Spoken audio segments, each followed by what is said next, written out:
Je travaille sur les séries avec une proposition de lecture philosophique de ces séries, c'est-à-dire d'essayer de penser, en fait, de regarder ces séries sérieusement et d'essayer de penser ce que ces séries nous donnent à penser.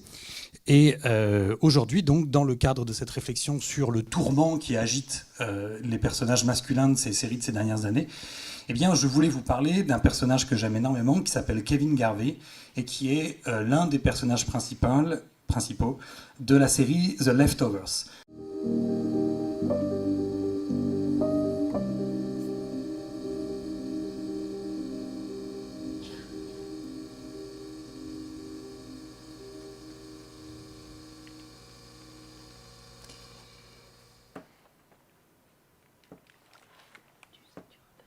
Quand j'étais petit, ma maman ne voulait pas que je regarde la télévision. Parce que, alors la télévision en général et les séries en particulier, parce qu'elle trouvait que c'était trop violent et surtout qu'à la télévision, il y avait trop de gens qui mouraient. Alors c'est vrai qu'on meurt beaucoup à la télévision, mais en fait on meurt beaucoup à la télévision de façon spectaculaire, c'est-à-dire au cours d'une action spectaculaire, et la mort du coup du personnage ou simplement du figurant là, qui traînait dans la rue et qui meurt, en réalité elle est très souvent distanciée. Et la mort est souvent représentée simplement comme un ressort narratif, une péripétie qui permet de passer à autre chose, mais ça n'est pas le sujet principal de l'épisode ou de la fiction qui est montré. Et donc, en fait, c'est vrai, les fictions qui vont explorer la mort pour elle-même, la perte, le deuil, eh bien, elles sont assez rares. Elles sont assez rares et c'est dommage parce que ces questions sont pourtant la matière dont sont faites les bonnes séries télé, en tout cas la matière dont est faite la bonne télévision.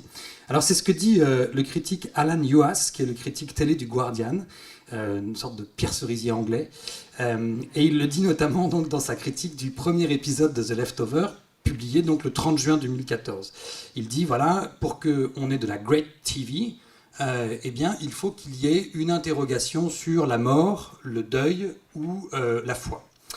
Alors, on avait déjà pu se rendre compte que c'était les bons ingrédients d'une bonne fiction sérielle, d'une bonne série, à travers la série Six Feet Under, que sûrement certains d'entre vous ont suivi avec assiduité. 5 saisons donc, diffusées sur HBO, créées par Alan Ball, dans lequel, effectivement, l'interrogation sur la mort et sur la perte des êtres chers était effectivement un bon aiguillon pour la réflexion sur le sens de la vie.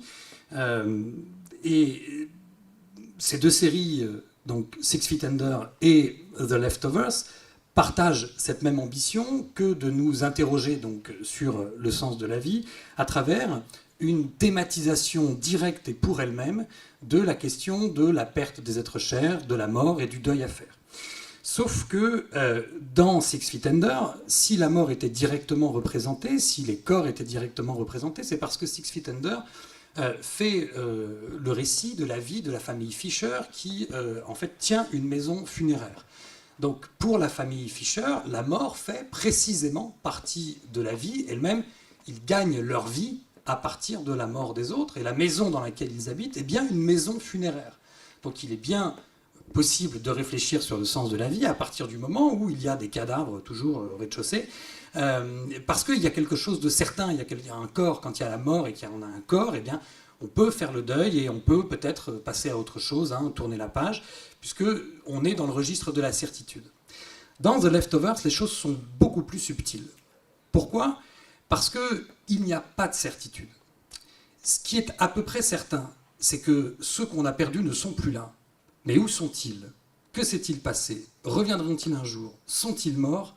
Toutes ces questions, on ne peut pas y répondre. Alors de quoi parle The Leftovers ? The Leftovers, c'est une série... Attendez, il faut que j'arrive à savoir comment ça marche ce truc-là. Ah, ça peut pas... Ah oui, parce qu'il faut faire comme ça. Attendez. Ça va bien se passer. Je suis tourmenté par mon technique. Voilà. Donc The Leftovers, c'est une série qui a été diffusée par HBO toujours, entre 2014 et 2017. Elle a été créée par Tom Perrotta, qui est romancier, et Damon Lindelof, qui est scénariste et spécialiste, ou en tout cas les aficionados, se souviendront que Damon Lindelof, c'est l'un des co-scénaristes de Lost, de la grande série Lost. Donc la série est terminée, la série est complète aujourd'hui. On peut en parler donc d'autant plus aisément. Pour autant, je ne parlerai moi que des 2 premières saisons, pour laisser un peu plus de temps à ceux qui n'auraient pas vu la 3e de la voir, pas trop spoiler. Cette série fait donc le récit d'un événement extraordinaire qui a eu lieu un 14 octobre, où 2% de la population mondiale a tout simplement disparu, s'est évanouie en quelques secondes, en même un claquement de doigts. Eh bien, l'enfant qui était attaché dans le siège auto à l'arrière de la voiture, ou le papa qui poussait le caddie sur le parking du supermarché, disparaissent. Et personne ne sait où ces disparus ont disparu. Personne ne sait s'ils reviendront, personne ne sait s'ils sont morts, personne ne sait ce qui s'est passé, on n'a strictement aucune explication. Sauf que la série n'est pas une enquête sur, c'est pas une série de science-fiction ou de fantastique sur qu'est-ce qui s'est passé ou quoi. Comme son titre l'indique, la série s'intéresse à ceux qui sont restés, à comment est-ce que l'on fait pour continuer de vivre dès lors qu'on est confronté à la disparition ou l'absence de ceux qui faisaient notre vie avant, et comment est-ce qu'on vit dans un monde qui peut, en un claquement de doigts, nous faire perdre ceux qui sont autour de nous, nos proches, etc. Donc bien sûr qu'en un sens, la mort fait partie de la vie et que dès lors qu'on se pose 2 secondes dans un café, on comprend que notre condition humaine, c'est d'être mortel et qu'on va tous mourir un jour.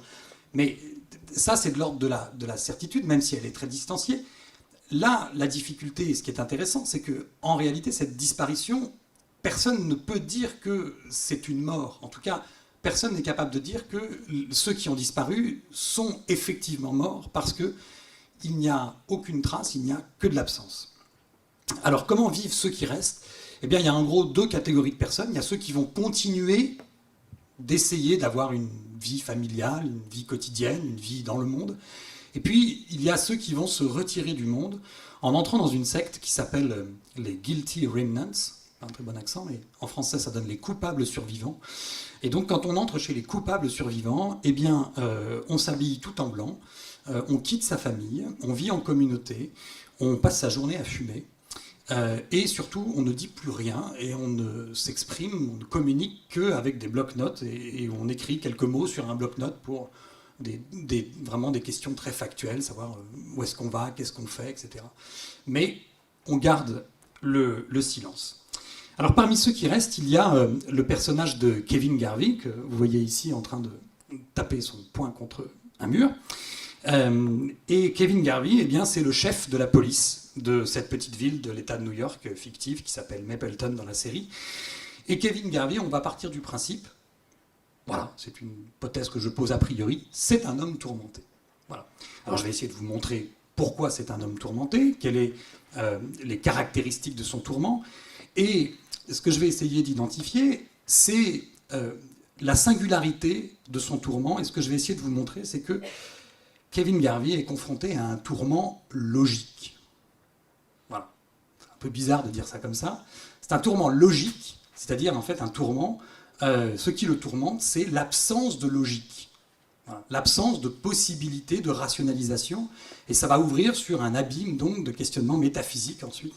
Mais vous allez voir, ça va aller très vite, hein, ça va se passer très bien, c'est parce qu'il y a des gros mots comme logique et métaphysique que ça va mal se passer. Comment est-ce que le spectacle de ce tourment, de cette impuissance, peut malgré tout, nous, spectateurs, nous attacher, nous enthousiasmer et nous apprendre au fond quelque chose ? Alors, je ne suis pas tout à fait d'accord avec Pierre qui vient de parler sur le fait que l'homme tourmenté n'est pas un anti-héros, en tout cas sur ce lien entre homme tourmenté et anti-héros. Il me semble que certains hommes tourmentés, dont Kevin Garvey, correspondent en tout cas à la description qu'on peut faire du anti-héros. Alors c'est une question de réciprocité, c'est-à-dire que tous les anti-héros ne sont pas forcément tourmentés, mais une partie des hommes tourmentés peuvent être aussi des anti-héros. Alors on va essayer de clarifier. Il y a un critique canadien qui s'appelle Northrop Frye et qui en 1969 écrit un livre qui s'appelle Anatomie de la critique, dans lequel il fait une sorte de grande analyse des différents types de récits dans l'histoire de la littérature et de la manière dont ces différents types de récits ont pu présenter différentes figures de personnages principaux, de héros en fait. Le premier type de récit, c'est le récit du mythe, c'est les récits mythologiques dans lequel le héros mythologique, est un être qui n'a strictement rien à voir avec nous, voilà, être humain. Il y a une différence de nature absolue donc entre le héros et nous autres. Et donc, c'est pas étonnant que le héros, comme par exemple Hercule, ait une force démesurée, ou comme Ulysse, puisse survivre à des tas de choses. Et dans le récit mythologique, eh bien, les héros ont un statut de demi-dieu ou de dieu même. Et donc, ils ont des super-pouvoirs, etc. Aujourd'hui, de façon plus contemporaine, le super-héros, par exemple, les Superman, les Justice League, etc., les Wonder Woman, sont des héros mythologiques. Ensuite, il distingue un mode qu'il appelle romanesque, dans lequel en fait le héros a des qualités qui sont supérieures à nous autres. C'est un humain, mais il a des qualités supérieures à nous autres humains, notamment des qualités supérieures à nous, mais aussi des qualités supérieures à l'environnement. C'est-à-dire qu'il a une sorte de pouvoir qui lui permet de réussir là où nous échouons. Exemple, l'homme invisible. Voilà, très pratique, hein. C'est un homme, mais pourtant il a cette capacité à se rendre invisible, et ça lui permet donc de résoudre des problèmes que nous autres, pauvres humains, ne pouvons pas résoudre. Ensuite, il distingue ce qu'il appelle un mode mimétique élevé. Là, ce sont des personnages qui sont des hommes comme nous, simplement, ils ont une qualité qui leur permet d'exprimer une supériorité à l'égard de leur environnement. C'est par exemple le personnage de Jack Bauer dans 24 heures chrono. C'est comme nous un homme, quand on lui tire dessus, il a mal, quand il court, il est fatigué, tout ça, enfin, même s'il court beaucoup. Mais il a une sorte de sens de l'action, de sens de l'urgence, d'intuition de ce qu'il faut faire, et surtout de capacité à peut-être se donner les moyens là où d'autres auraient un peu plus de réticence, notamment sur la violence à exercer à l'égard, par exemple, d'un terroriste, qui fait que, eh bien, il est l'homme de la situation. James Bond, par exemple, c'est pareil. C'est aussi un héros sur le mode mimétique élevé, c'est-à-dire qui présente des qualités un peu supérieures à la moyenne, et qui, en les exprimant, parvient à se tirer de situations un peu compliquées. Et puis, il y a ensuite un registre que Northrop Frye appelle le mode mimétique bas. Et là, on commence à découvrir, à entrer dans le registre de nos hommes tourmentés à nous, puisque ce sont des hommes qui sont finalement exactement comme nous, qui n'ont aucune qualité supérieure à la moyenne, et qui simplement se débattent avec les autres hommes ou avec leur environnement. Et puis enfin, il y a une dernière catégorie qui est intéressante aussi, ce qu'il appelle le mode ironique. Là, ce sont des hommes, des femmes évidemment, enfin, hommes au sens générique, qui présentent là des qualités qui sont plutôt inférieures à la moyenne, et donc dont on va finalement se moquer, mais en se moquant, on va peut-être faire apparaître aussi une réalité singulière. Je pense par exemple au personnage de Forrest Gump.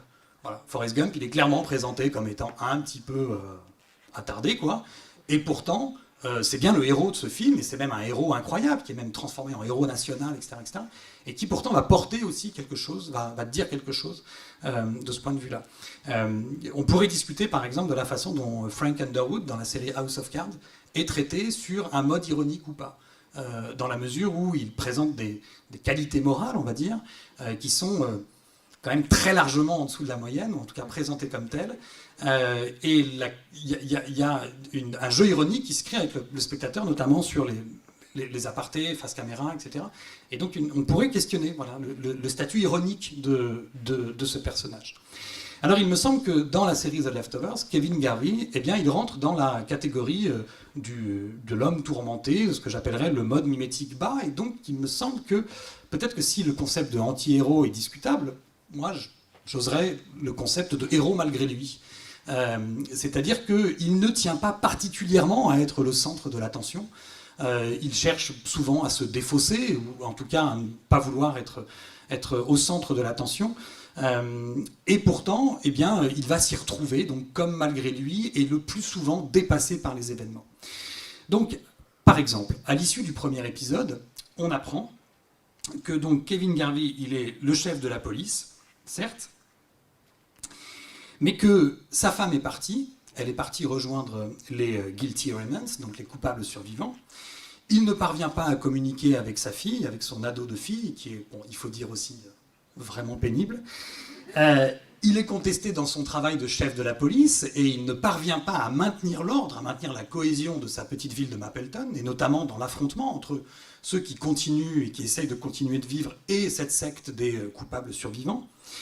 Par ailleurs, son père est dans un asile, il est fou, enfin il est interné, et lui-même a des moments très puissants, très violents d'absence, d'insomnie absolue, voire d'amnésie, de moments de doute sur ce qu'il a fait ou sur si c'est bien lui qui l'a fait ou quoi. Et donc à la fin du premier épisode, on a finalement, voilà, toutes ces cases sont cochées et on a affaire à un personnage qui est incarné par l'acteur Justin Theroux, qui honnêtement a un physique de rêve, en tout cas moi qui me fait rêver. C'est-à-dire que il n'est pas très grand, mais alors il n'y a pas 1 gramme de graisse, il est hyper musclé, hyper beau, un peu ténébreux comme ça, il a un super beau tatouage de dragon dans le dos. Et donc il est tout en muscle, en énergie, en sécheresse, enfin il incarne quelque chose, voilà, dans son bel uniforme de policier, il incarne quelque chose de vraiment d'une virilité assumée, et en même temps, en fait, il déçoit et il ne correspond à aucune des promesses de ce physique admirable dont la nature l'a doté. Mais il déçoit donc, au bout de 40 minutes d'épisode, il déçoit tout cela. Parce que, en fait, ça ne lui sert à rien. Et qu'il est dépassé par tout ce qui lui arrive, et surtout par cette incapacité, finalement, à savoir qui il est et ce qu'il doit faire. Alors, il me semble, et c'est l'hypothèse que je vais essayer de montrer, que toutes ces caractéristiques que j'ai décrites, donc son impuissance et son incapacité à exercer son métier, à maintenir sa vie personnelle et à supporter à maintenir un équilibre psychologique, il me semble que tout cela ne sont en fait que des indices d'un tourment peut-être plus profond, plus fondamental, plus absolu. Et c'est ce que j'ai appelé un tourment logique à conséquences métaphysiques. Voilà. Alors, pourquoi est-ce que je me permets de dire ça ? D'abord parce que ça fait bien quand on est prof de philo, mais aussi parce qu'elles ne sont pas nombreuses, les séries qui intègrent dans leur récit une référence philosophique explicite, voire une citation philosophique explicite. Alors Damon Lindelof, qui est le co-créateur de la série, nous avait habitués, spectateurs de Lost, à diffuser comme ça des noms de philosophes comme personnages dans la série. Dans la série Lost, par exemple, vous avez un personnage qui s'appelle Hume, vous avez un personnage qui s'appelle Rousseau, vous avez un personnage qui s'appelle Bakounine, donc, et vous avez un personnage qui s'appelle Locke, quand même. Donc vous avez, voilà, diffusé. Mais une vraie citation philosophique à l'intérieur du récit, c'est assez rare. Je parle sous le contrôle des spécialistes dans la salle, mais moi j'en ai une qui est évidente, c'est celle de... et son nom m'échappe à l'instant, mais c'est dans la série Sons of Anarchy, c'est la citation d'une philosophe féministe américaine qui s'appelle Emma Goldman. Voilà. Et là, il y a une longue lecture d'une vraie citation d'un texte d'Emma Goldman, etc. Il se trouve que, à la 29e seconde de la 8e minute du premier épisode de la saison 1 de The Leftovers, eh bien, il y a une citation de Ludwig Wittgenstein. Et c'est ça qui me permet d'enraciner mon hypothèse de tourment logique de ce personnage de Kevin Garvey. Alors, l'extrait est un peu compliqué à manier, donc je vous ai fait des captures d'écran. Et ce qui est intéressant, c'est que l'image n'a absolument rien à voir avec ce qu'on entend à ce moment-là dans la séquence. Puisqu'on a un homme qui met un bandeau sur les yeux parce qu'il va être conduit dans un lieu secret. Mais ce qu'on entend et ce qui est sous-titré, c'est en fait le bruit d'une télévision dans laquelle, en fait, c'est une séance d'une commission sénatoriale en direct, dans laquelle le plus grand des scientifiques américains, Dr Denzinger, rend son rapport sur ce qui s'est passé le 14 octobre et termine la présentation de son rapport par cette citation de Wittgenstein. Et il dit donc, pour citer... Donc déjà, il y a un premier trouble, c'est que, encore une fois, le texte n'a aucun rapport avec l'image. Pour citer Wittgenstein, celui qui ne peut parler est celui qui doit garder le silence. Un peu mystique tout ça, et c'est d'autant plus mystique qu'en réalité la traduction n'est pas très bonne.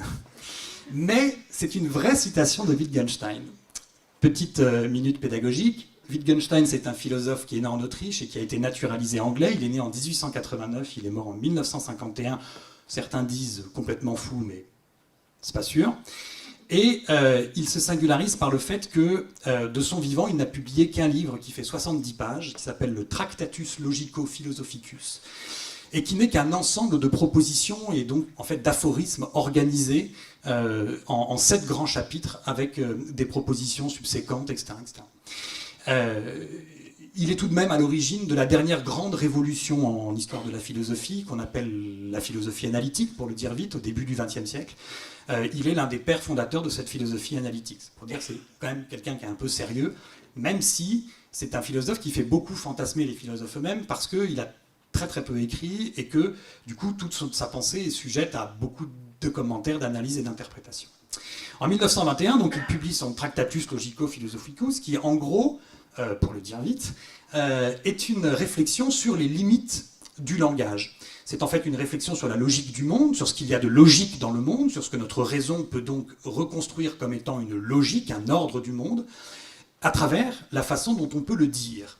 Et donc c'est une réflexion sur les limites du langage, puisque la 7e proposition du Tractatus de Wittgenstein, eh bien c'est cette citation déformée de la série, mais sa traduction rigoureuse, alors comme j'ai mis de la couleur, ça a disparu, c'était ce dont on ne peut parler, il faut le taire.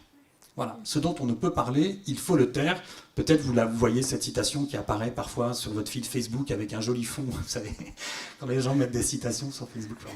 Voilà.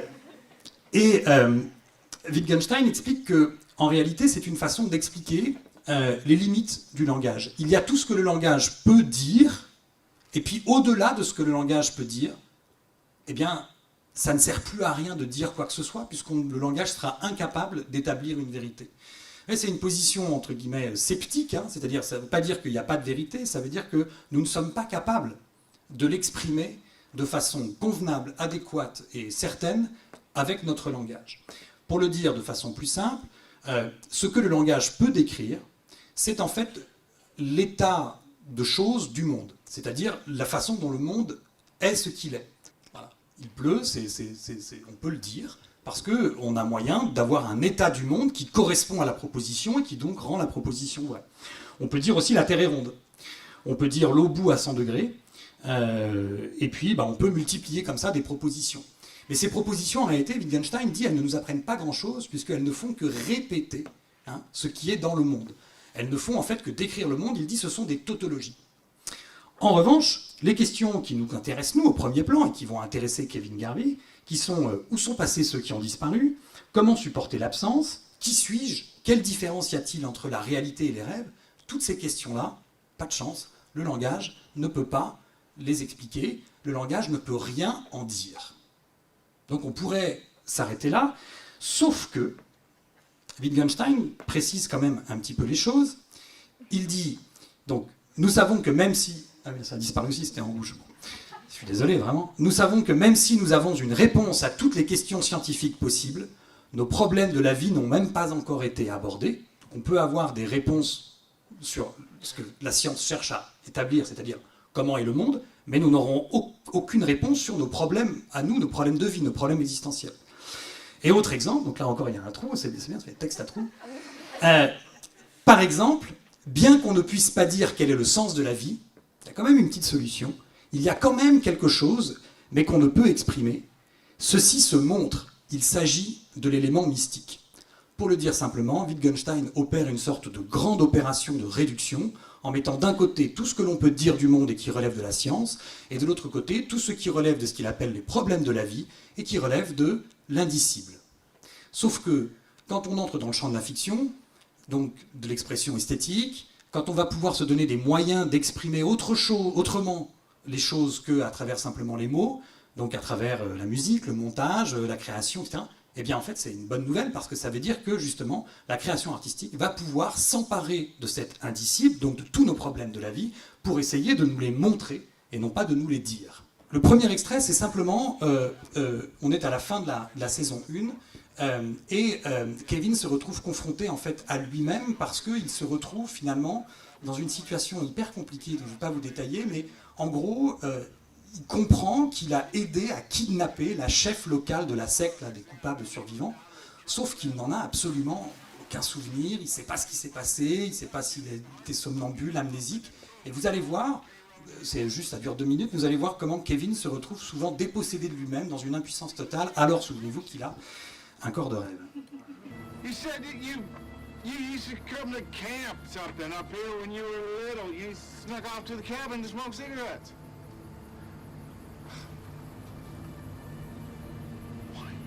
Why would you do this with me? Well, because we're friends.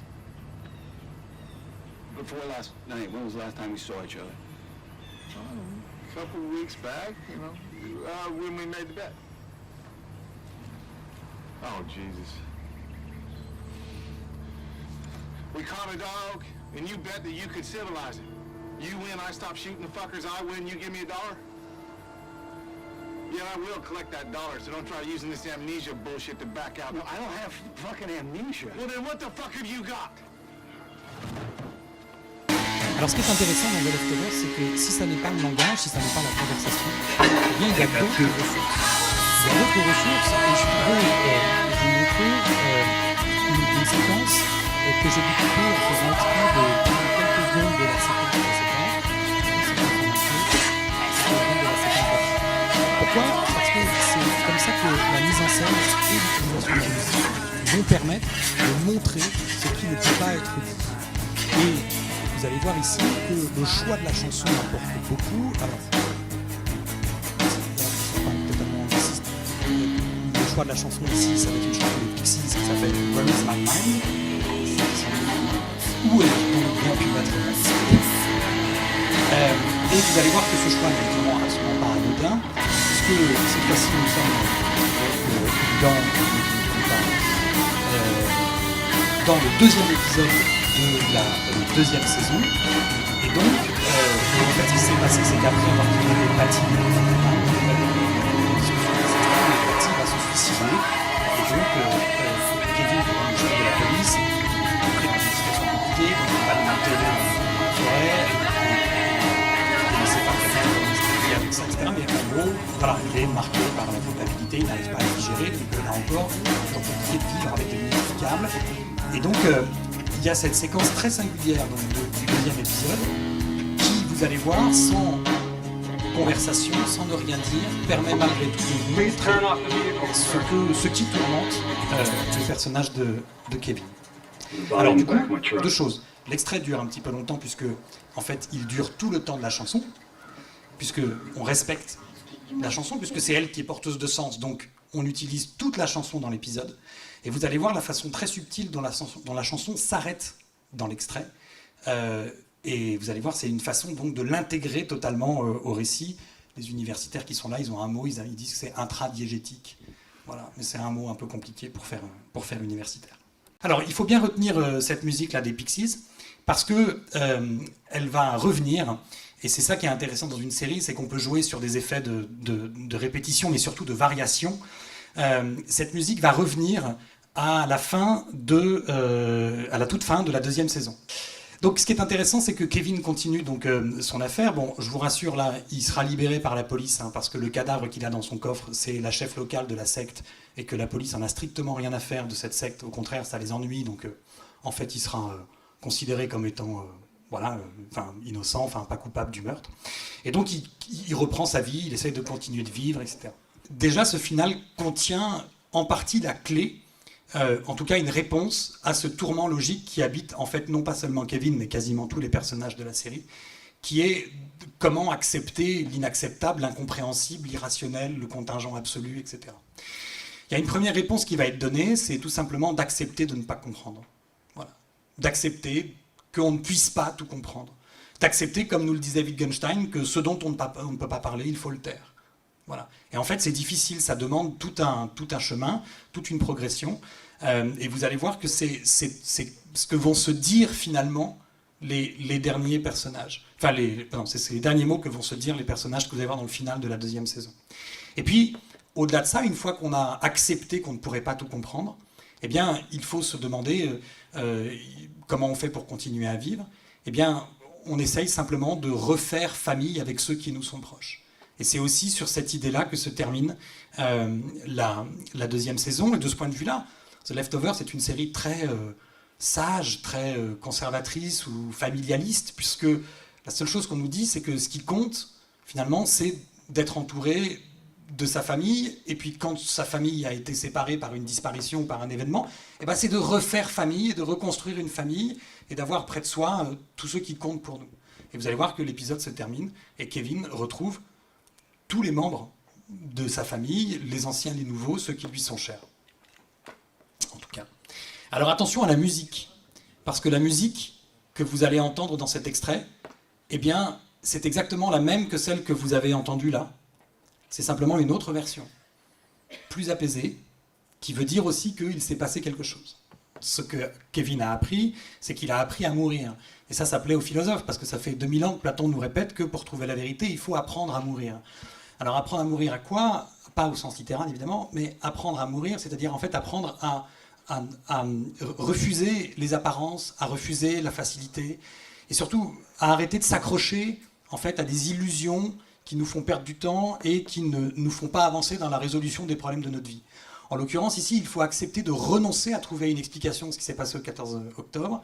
Il faut accepter il faut apprendre à mourir au passé, tout simplement. Et ça se termine de la même façon que la deuxième saison.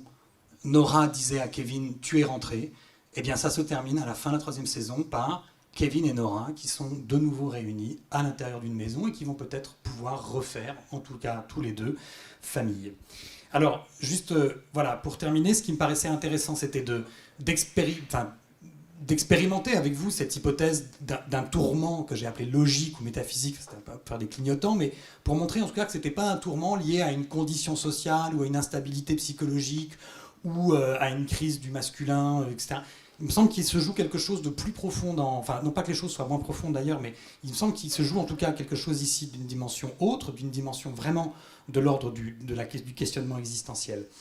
Et donc voilà, ça m'intéressait de le présenter devant vous. Évidemment, il y a encore énormément de choses à dire sur The Leftovers, on pourrait en parler des jours, des semaines, et il y a beaucoup de choses qu'il faudrait préciser, parce que la mise en scène est d'une habileté incroyable, et il y aurait beaucoup d'autres analyses à faire valoir, mais voilà, dans le temps imparti, je voulais vous dire ça. Je vous laisse avec un petit Wittgenstein pour la route. La solution du problème de la vie, c'est une manière de vivre qui fasse disparaître le problème.